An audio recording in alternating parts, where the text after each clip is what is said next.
In this video, we're going to learn how to simplify and actually solve equations with exponents using the change of base method.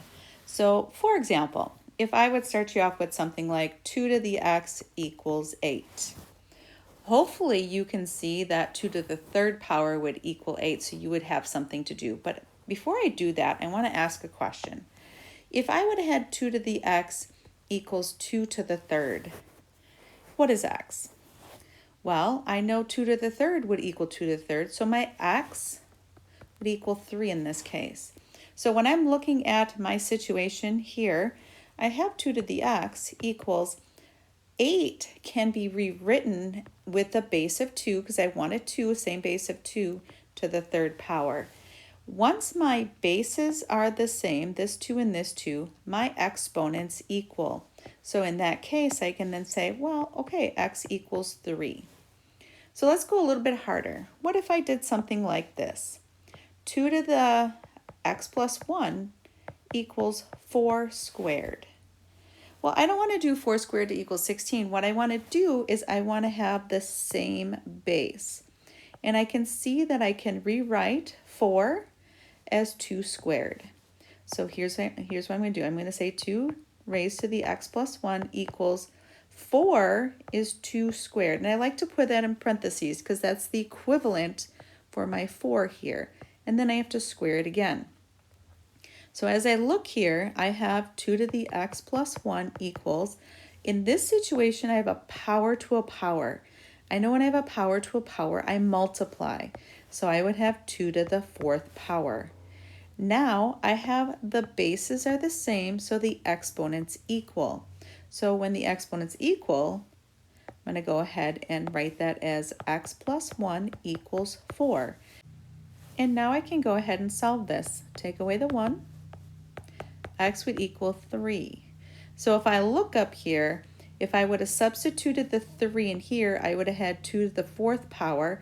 2 times 2 is 4 times 2 is 8 times 2 is 16. And that would equal the 16 on the other side. So that is working. All right, let's try another example. Let's do this one.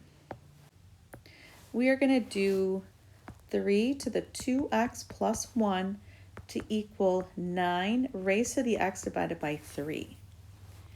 So you need to look at the bases. They are different. I need the bases the same. Hopefully you can notice that the 9 can be rewritten as 3 squared.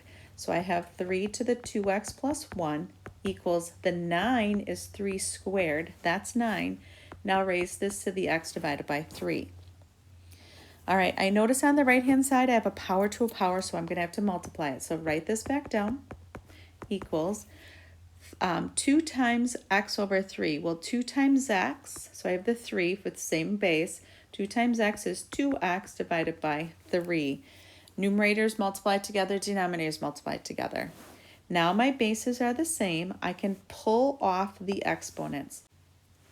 I will then have 2x plus 1 equals 2x divided by 3. What I'm going to do is I'm going to put this 2x plus 1 over 1 because when I do that, I know that this cross product will equal this cross product, meaning those products will equal each other. So I would have this cross product 3 times 2x plus 1 to equal this cross product 2x times 1, which I don't have to write the times of the 1.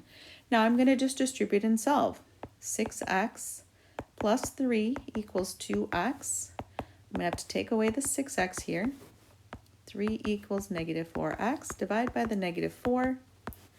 X will equal negative 3 over 4.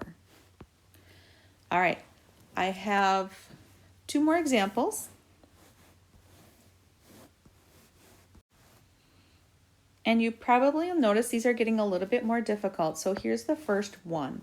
I'm going to have 1/9 raised to the quantity x plus 5 equals 27 raised to the quantity 2x minus 1. Now, when I take a look at these two bases, I have a fraction, and I know I can't do 9 squared to give me 27, so I need to actually go smaller. You can make them go bigger, but then you'll have fractional exponents, and I usually don't do that. So I'm hoping that you can see 3. A base of 3 would work here. And so if I'm doing a base of 3, this 1/9, a base of 3 would be 3 to the negative 2. Because I would have this 1/9 over here would be 1 over 3 squared. And to get it so it's a base of 3, I can flip it over the divisor and change the sign. So 3 to the negative 2 is 1/9 raised to the x plus 5 equals, well, 3 times 3 is 9 times 3 is 27, so 3 cubed is 27.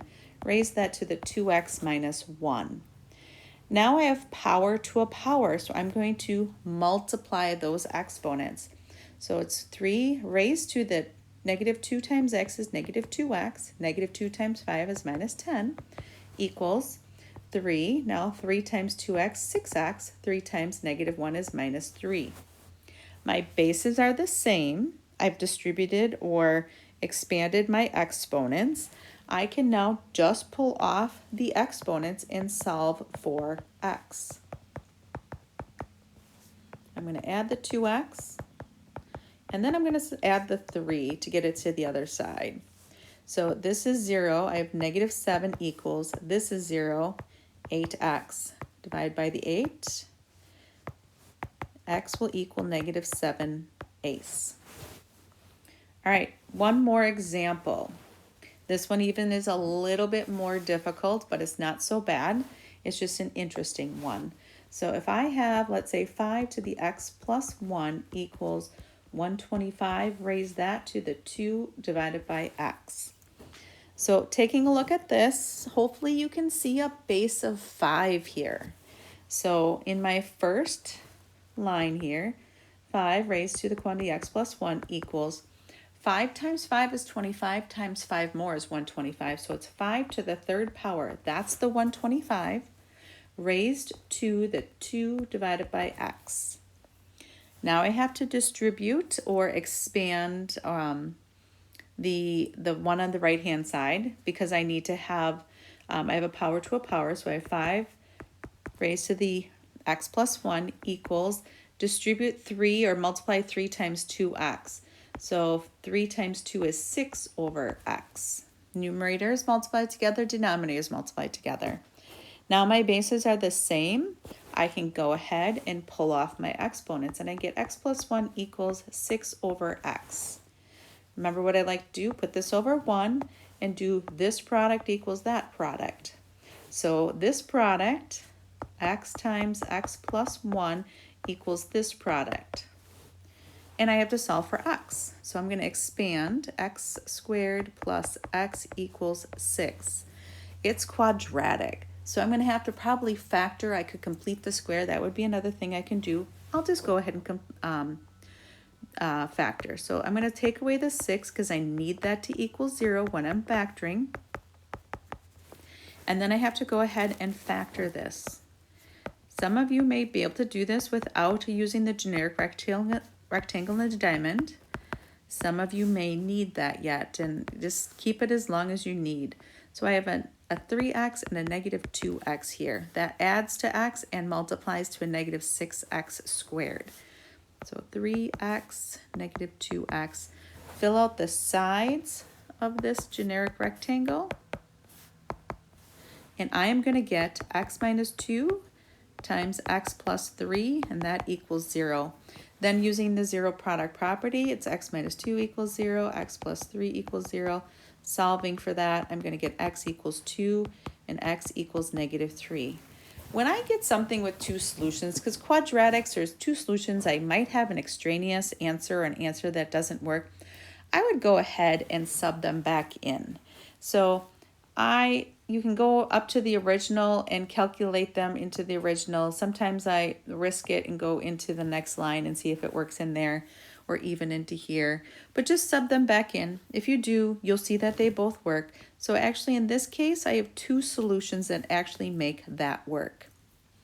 I hope this helps with problems when you have different bases and an exponent that you're trying to solve for a variable.